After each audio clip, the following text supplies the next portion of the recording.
마가복음 8장 22절에서 우리 26절 말씀까지 벳세다의 이름에 사람들이 맹인 한 사람을 데리고 예수께 나와 손 대기를 구하거늘 예수께서 맹인의 손을 붙잡으시고 마을 밖으로 데리고 나가사 눈에 침을 뱉으시며 그에게 안수하시고 무엇이 보이느냐 물으시니 쳐다보며 이르되 사람들이 보이나이다. 나무 같은 것들이 걸어가는 것을 보나이다 하거늘 이에 그 눈이 다시 안수하심에 보이더니 나아가 모든 것을 밝히 보는지라.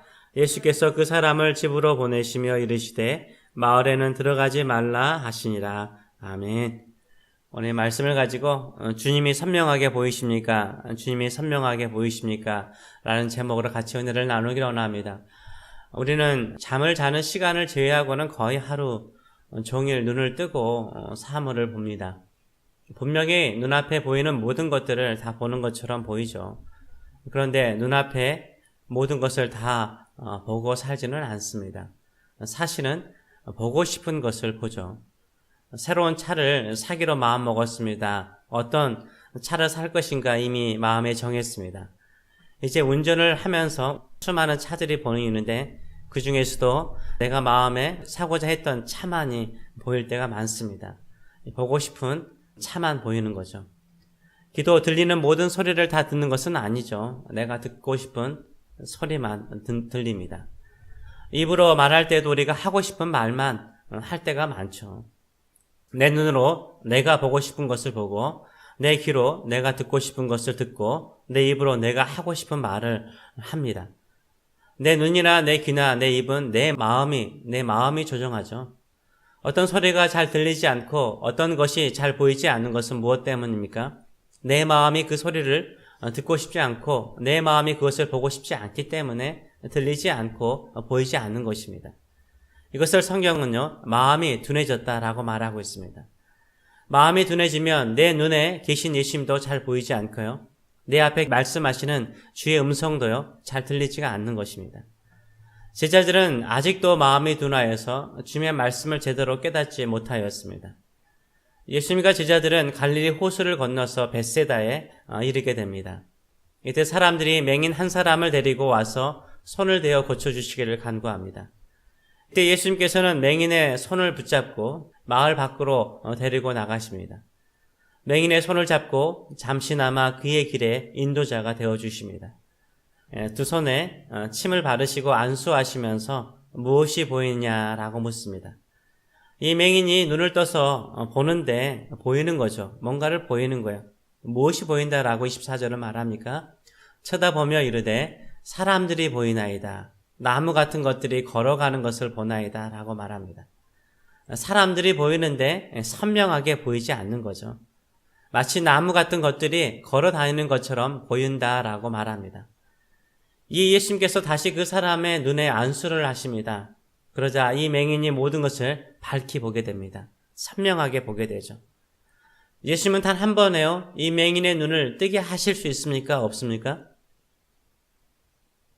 있어요? 없어요? 당연하죠. 있죠. 예수님은 단 한 번에 이 맹인의 눈을 뜨게 하실 수 있습니다. 근데 이번에는 두 번의 안수를 통해서 선명하게 보게 하십니다. 왜 이렇게 하셨을까요? 분명한 의도와 목적이 있었던 거죠. 제자들에게 가르치시고자 하는 목적과 의도가 있었어요. 갈릴리 호수를 건널 때 배를 타고 오시면서 제자들의 마음이 둔해진 것을 주님께서 보셨어요. 제자들이 예수님을 따르지만 그들은 예수님을 아주 선명하게 보고 믿으며 따르는 것이 아니었습니다. 마치 벳세다의 맹인과 같았습니다. 예수님을 만나서 예수님을 그리스도로 믿고 따르지만 희미한 믿음을 가지고 따르고 있었습니다. 예수님을 그리스도로 구주로 선명하게 믿고 따르는 것이 아니었어요. 희미하게 보고 예수님을 따르고 있었습니다. 선명하지 않으니까 예수님이 하나님의 아들이시며 그리스도이심을 가끔 잊어버렸습니다. 예수님께서 떡 5개로 5,000명을 먹이고 떡 7개로 4,000명을 먹이시고 병든 자를 고치시고 바람과 바다를 명령하여 잔잔케 하시는 전능하신 하나님이심을 경험하고도요, 마음이 둔해져서 잊어버렸어요. 그런데 벳세다의 맹인을 고치시는 모습을 통해서 제자들이 지금은 예수님을 희미하게 보지만 다시 예수님을 선명하게 볼 것임을 예표로 보여주시는 거죠. 제자들이 다시 예수님을 선명하게 볼 때가 올 거라는 거죠. 지금은 예수님의 손에 이끌려 치료받는 이 맹인처럼 처음에는 예수님의 손을 붙잡고 걸어 다니기도 합니다. 예수님이 희미하게 보여서 넘어지기도 하고 또 넘어지기도 할 것입니다. 그러나 제자들이요, 예수님을 다시 선명하게 보고 믿게 될 때가 옵니다. 언제입니까? 바로 예수님의 십자가의 죽음과 부활을 보고 난 다음이죠. 예수님의 십자가의 죽음과 부활을 보고 그들은 아주 분명하게 보았습니다. 예수님이 바로 하나님의 아들 그리스도이심을 아주 분명하게 깨달았어요. 그때 주님께서 다시 찾아오셔서 그들에게 분명한 소명과 또 부르심의 목적을 그들에게 주셨습니다. 이렇게 영적인 눈이 열리고 영적인 귀가 열리자 제자들은 어떻게 됩니까? 예수님이 살아계신 그리스도이심을 선명하게 믿기 때문에 담대히 예수님을 전했어요. 목숨을 걸고 예수님을 전하였습니다. 생명의 위협이 와도 예수님이 그리스도이심을 부인하지 않았습니다. 오히려 기꺼이 예수님이 그리스도이심을 선포하고 죽었습니다. 왜요? 아주 분명하게, 아주 선명하게 예수님이 그리스도이심을 보았기 때문인 거죠. 예수님이 희미하게 보일 때에는 제자들이 어떻게 하였습니까? 도망을 갔습니다. 숨었습니다. 예수님을 모른다라고 부인하였습니다. 그러나 다시 부활하신 예수님을 만나고 나서 그들의 믿음이 선명해졌죠. 그들의 꿈과 비전이 선명해졌습니다. 그들이 살아야 되는 삶의 목적이 선명해졌어요. 혹시 예수님을 희미하게 보고 살아가지는 않습니까? 예수님을 선명하게 보고 오직 예수님만을 믿고 따르고 계십니까? 교회를 오래 다니고 신앙생활 하면서도요, 희미하게 예수님을 보고 사는 사람들이 많습니다. 희미하니까 믿음이 자주 흔들리는 거예요. 자주 넘어지는 거죠. 또 시험에 자주 빠지곤 합니다. 진짜 예수님을 믿으면 구원을 받나? 진짜 천국이 있나? 진짜 내가 기도하면 응답하나? 진짜 믿음으로 살면 헛되지 않나? 진짜 우리도 부활하나? 맹인이 희미하게 보이자 사람도 나무처럼 보이는 것처럼 예수님의 말씀이나 성경이요, 희미하게 보이면요, 다 이상하게 들리고 이상하게 보이는 거죠. 우리가 예수님을 믿음으로 영적으로 거듭나고 새로운 피조물이 되었다면 희미하게 보고 신앙생활 하기보다는 선명하게 보고 힘차게 신앙생활 하시는 저 여러분 되시길 축원합니다. 차 앞 창문에 비가 내리고 눈이 내리고 먼지가 끼고 안개가 끼면 당장 물을 뿌리고 와이퍼를 돌립니다. 왜요? 선명하게 보여야 앞으로 갈 수 있기 때문인 거죠. 혹시 내 미래가 희미하게 보입니까? 내 앞길이 캄캄하게 보입니까? 주님, 다시 한번 저를 만져주시옵소서. 기도하시길 축원합니다. 주님, 선명하게 내 눈을, 영적인 눈을 뜨게 하여 주시옵소서. 간구하시기 바랍니다. 그러면 주님께서 기꺼이요 우리에게 오셔서 다시 안수해 주세요. 다시 만나 주세요. 제가 희미하게 보고 주님을 따르기를 원하지 않습니다. 저는 주님을 선명하게 보고 주님을 믿고 따르기를 원합니다. 이렇게 기도하면 주님께서는 기꺼이 오셔서 다시 안수하시고 우리의 마음에 뜨거운 믿음의 확신을 심어주실 줄 믿습니다. 네 앞에 계신 예수님을 분명하게 보고 살아가시는 저 여러분 되시길 축원합니다. 이렇게 설교를 준비하다 보면은 가끔 이렇게 생각나는 찬송가나 복음성가가 있곤 합니다. 오늘 본문을 묵상하면서 이게 준비하는데 한 가사가 떠오르더라고요. 알았네, 나는 알았네. 알았네, 나는 알았네. 이젠 더 피하지 않으리. 주님 앞에 와 나를 맡겼네.